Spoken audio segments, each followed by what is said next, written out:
Welcome to Learning English, a daily 30-minute program from the Voice of America. I'm Katie Weaver. And I'm Mario Ritter Jr. This program is designed for English learners, so we speak a little slower and we use words and phrases especially written for people learning English. On today's program, Ana Mateo has a story about an increasing interest in natural elements in design. As a result, building designers and others are including trees in their work, aiming to bring nature to more people. Then, in many parts of the world, it is a time for seasonal infections like cold and flu. Katie and I give some advice on how to avoid getting sick. Finally, Jill Robbins and Andrew Smith bring us the lesson of the day. They give some tips about communicating and summarizing. But first, here is Anna. There is a growing movement worldwide to use plants in building design to establish closer connections with nature and soften hard city styles.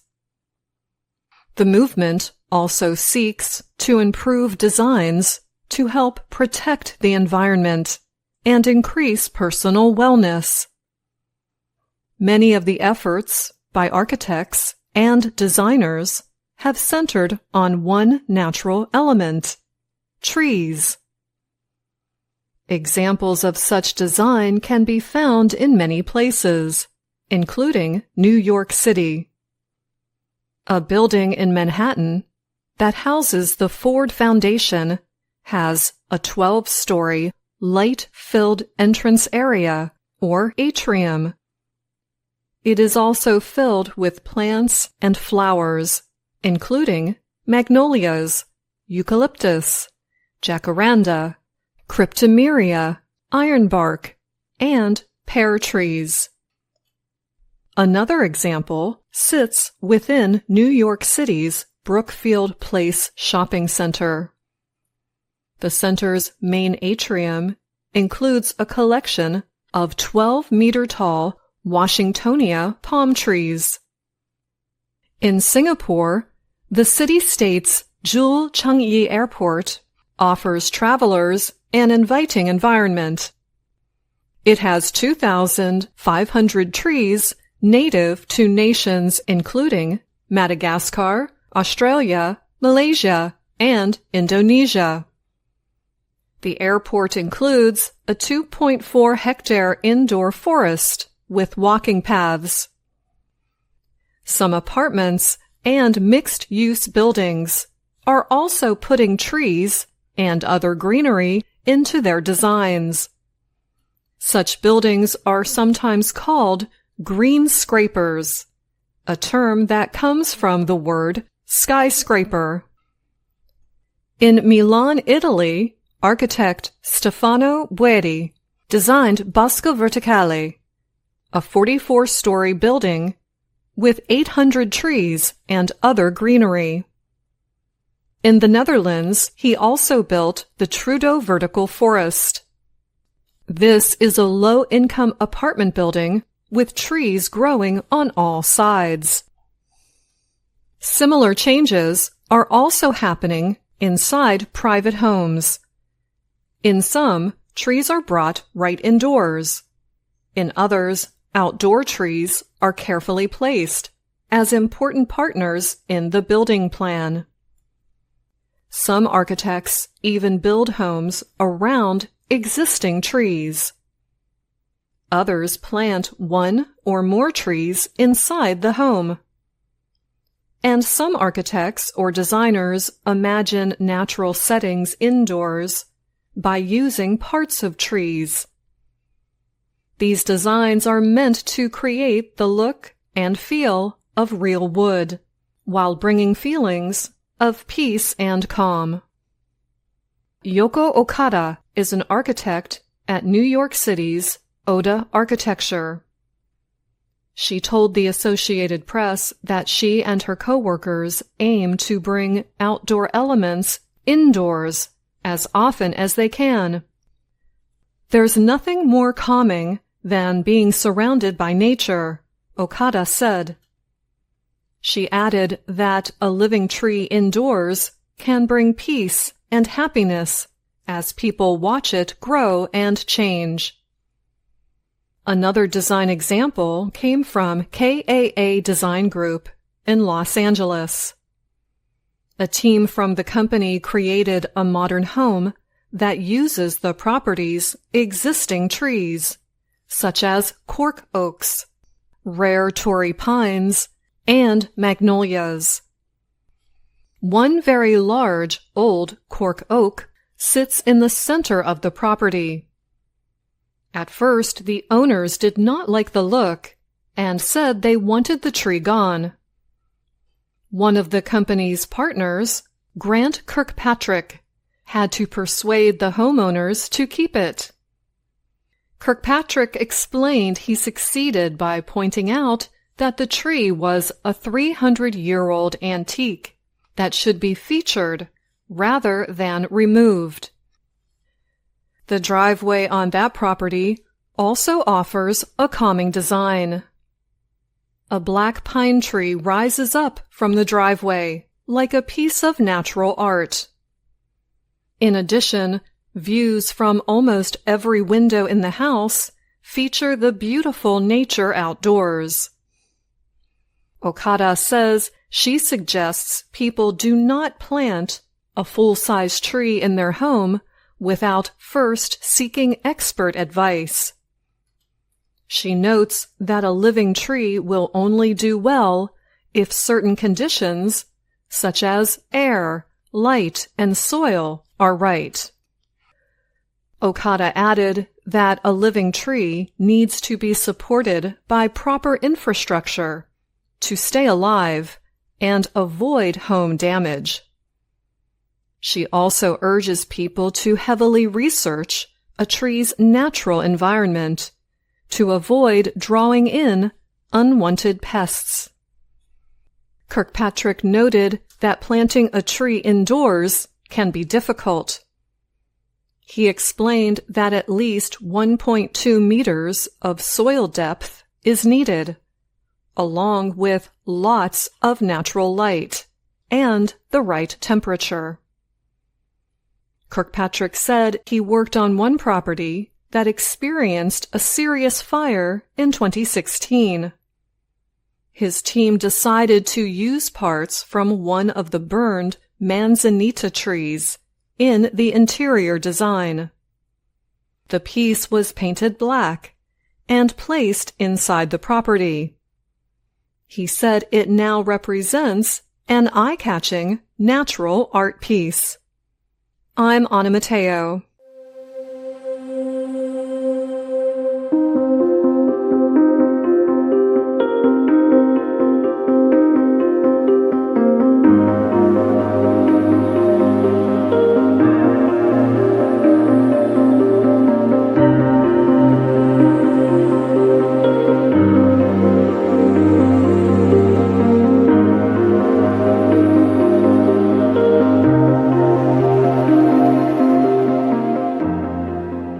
Influenza, or the flu, COVID-19, norovirus, and the common cold easily spread throughout the winter season.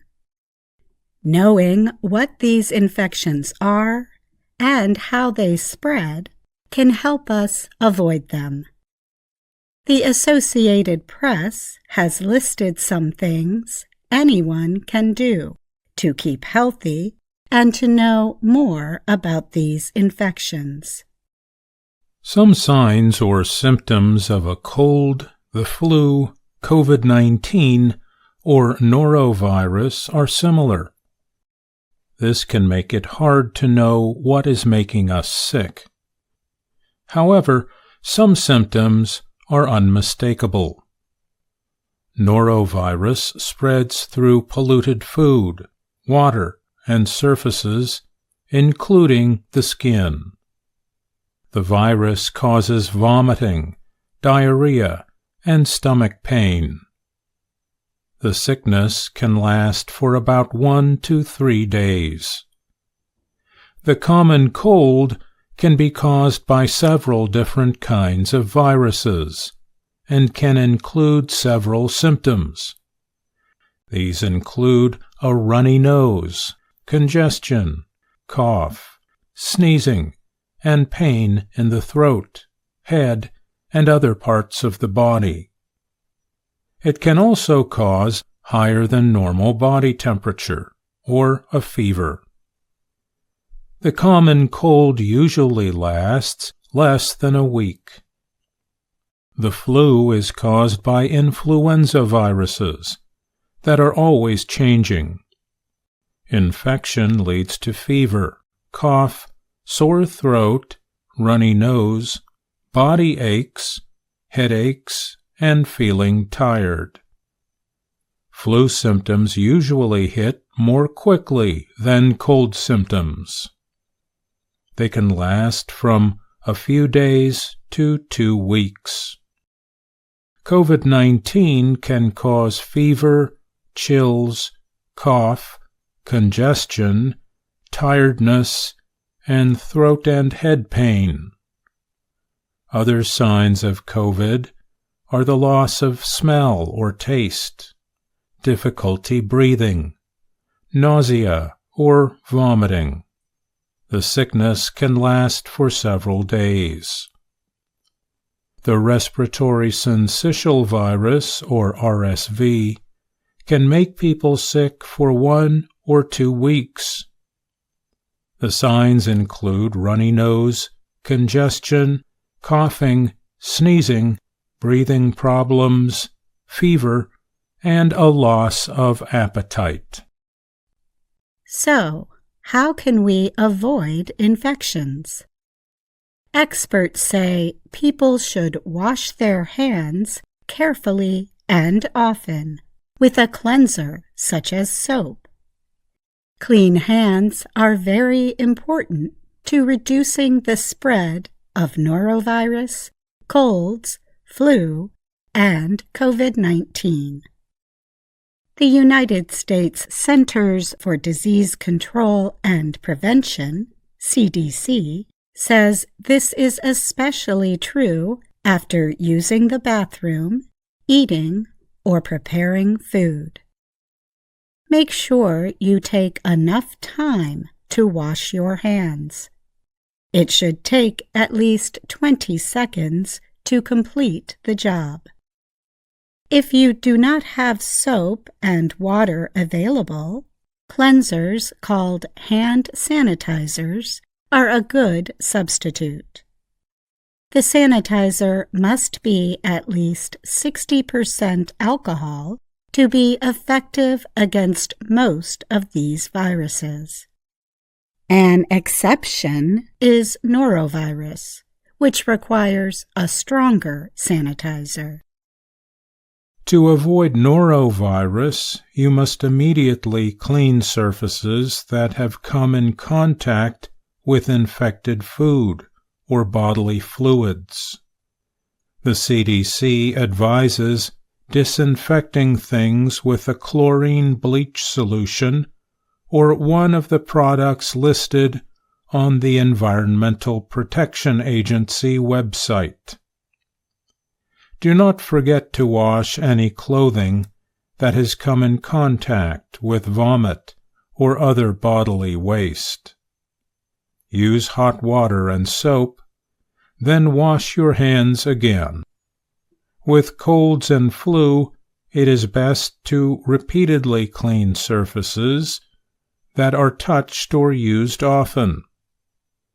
These include doorknobs, light switches, kitchen workspaces, children's playthings, cell phones, and other objects around the home. Use household cleaning products that contain soap or detergent and follow up with a sanitizer. The CDC has more advice on how to clean. COVID-19 spreads through the air in small drops and particles. The CDC says there is low risk of getting the virus from surfaces. Viruses can spread through talking, coughing, and sneezing. So cover your mouth with a tissue when you sneeze or cough. Then wash your hands. Do not touch your face. If you have viruses on your unwashed hands and touch your face, eyes, or nose, they can get into your body. Your likelihood of getting sick will increase. You might consider a vaccine if one is available. Updated COVID-19 vaccines are available. Yearly flu shots for people 6 months and older are also available. For adults 60 and older or people who are pregnant, you might want to get the RSV vaccine. There is no vaccine for norovirus or the common cold. Your immune system may not work as well if you are lacking enough sleep, water, or are experiencing high levels of tension. Rest, sleep, and drink enough water. If you do get sick, you can take a test to find out if you have COVID-19 or influenza. It is important to know if you have a virus that could be treated with available medicines. The drug Paxlovid treats COVID-19. Tamiflu is used to treat flu. Above all, if you have symptoms of any of these sicknesses, stay at home and away from other people. This will help stop the spread of viruses. To treat a cold, flu, or COVID-19, rest and drink fluids. You can take pain medicine to lower a fever or to ease pain. Humidifier machines, which increase the amount of water in the air, can also help ease symptoms. There is no medication for norovirus. You need to replace fluids lost because of the sickness. Drink as much water and other liquids as possible. Seek medical help if you notice you have a dry mouth and throat, are not expelling liquid waste easily, or feel dizzy when standing. I'm Katie Weaver. And I'm Mario Ritter Jr. VOA Learning English has launched a new program for children. It is called Let's Learn English with Anna. The new course aims to teach children American English through asking and answering questions and experiencing fun situations. For more information, visit our website, learningenglish.voanews.com.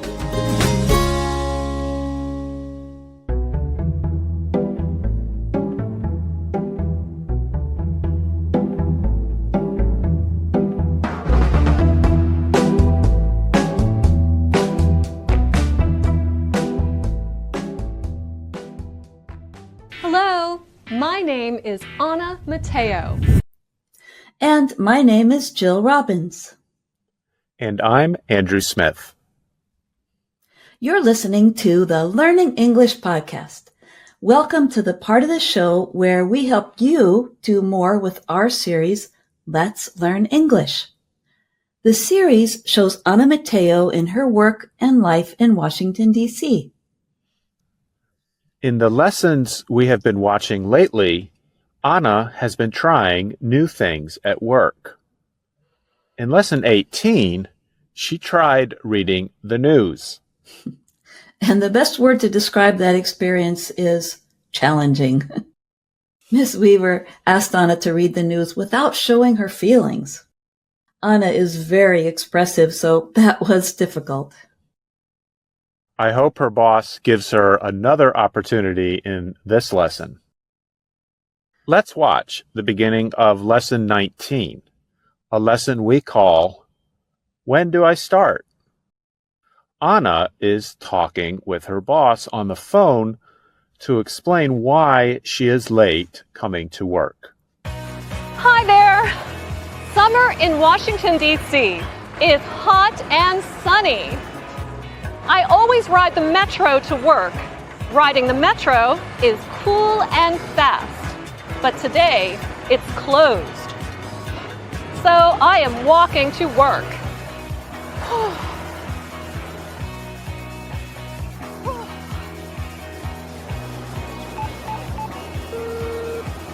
Ms. Weaver, I am late this morning. The metro is closed, so I am walking to work. That's too bad. It's really hot today. Yes, it is. When you arrive, please come to my office. I have important news to tell you. Of course. Goodbye. My boss has news for me. The question is it good news or bad news? This is a phrase you will often hear in jokes and daily conversation. We talk about something being good news or bad news and give our listener a choice to hear one of them first. What do you think she will hear, Andrew?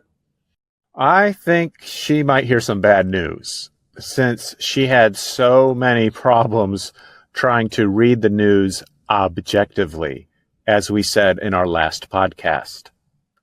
Let's watch and find out. Hello, Ms. Weaver. Anna, I have good news and I have bad news. Which do you want to hear first? The good news. No.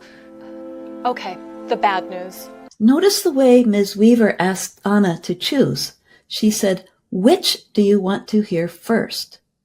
If we have some difficult news or criticism to tell someone, we can add a more pleasant comment to make it easier to take. A spoonful of sugar helps the medicine go down, right? Let's see what the bad news is first. The bad news is you are not good at reading the news. Oh, I am very sorry to hear that. So, starting next month, you will not read the news.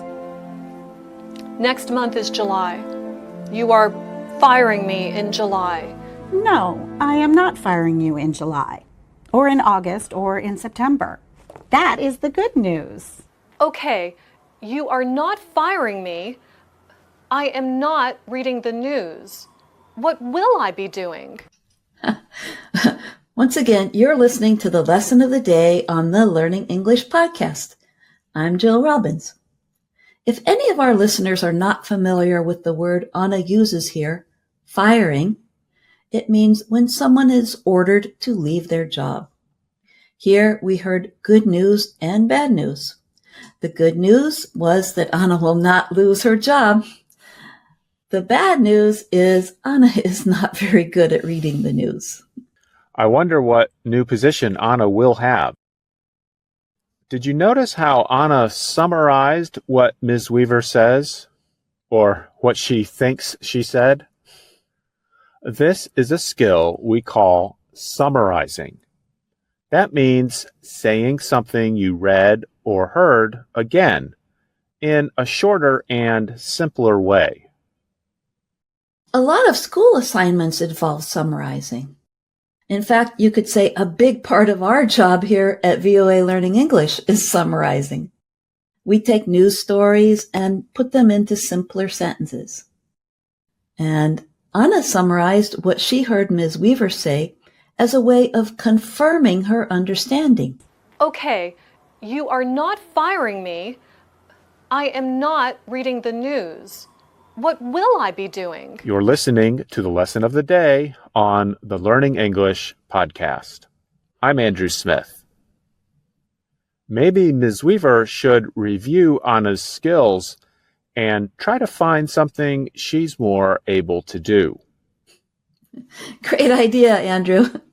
I think you'll be happy with the next clip then. Well, you are good at asking questions. You are good at talking to people. You are good at showing your feelings. And you are great at being silly. Thank you, Ms. Weaver. But what does all that mean? I have a new assignment for you. Your skills are perfect for a new show. A children's show. A children's show. That is awesome! When do I start? You start next month. Start thinking of ideas for the show. That sounds familiar.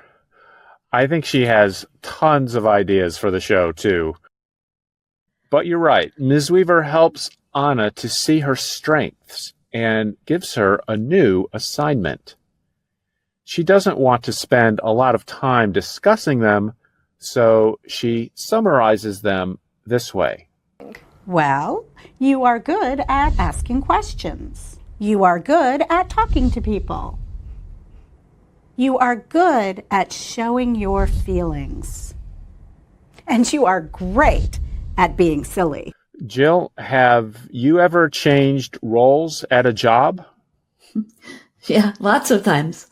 But I had one job where I started out with limited responsibilities. But gradually my supervisor saw that I had some skills in organizing projects. So I was given more responsibility.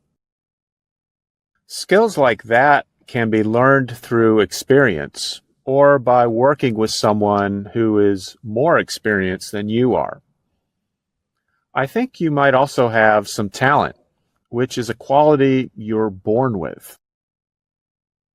I've never thought about that talent in relation to career skills. How about you? What talents and skills do you think are most valuable in your job?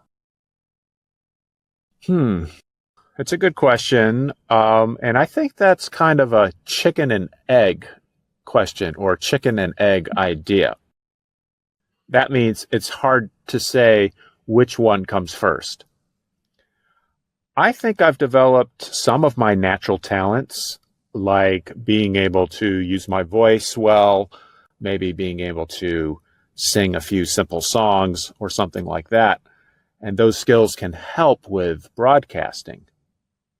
I think other skills like writing have come mostly from my education and working to improve them. I think you have great people skills too, like the soft skills we talked about in another podcast. I had to learn those skills myself because I was very shy when I was younger. Yes, those soft skills sometimes take some time to learn, just like other skills. Now, I think before we go today, we should give our listeners a good news, bad news joke. Are you sure? Most of those jokes are pretty dark. I mean, they deal with some serious issues like illness. That's true, but don't worry. I have a good one. Here's the joke. There's a troop of soldiers out in the middle of the desert. The captain gets his men together and says, I have good news and bad news. The bad news is we have run out of food and there is nothing to eat but sand. Oh, I know this one. The captain goes on to say, the good news is there's plenty of sand. Oh. So that's all for this lesson of the day on the Learning English podcast. I'm Jill Robbins. And I'm Andrew Smith. Be sure to follow us on YouTube, Facebook, and Instagram.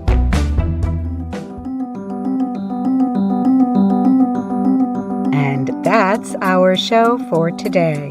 But join us again tomorrow to keep learning English on the Voice of America. I'm Katie Weaver. And I'm Mario Ritter Jr.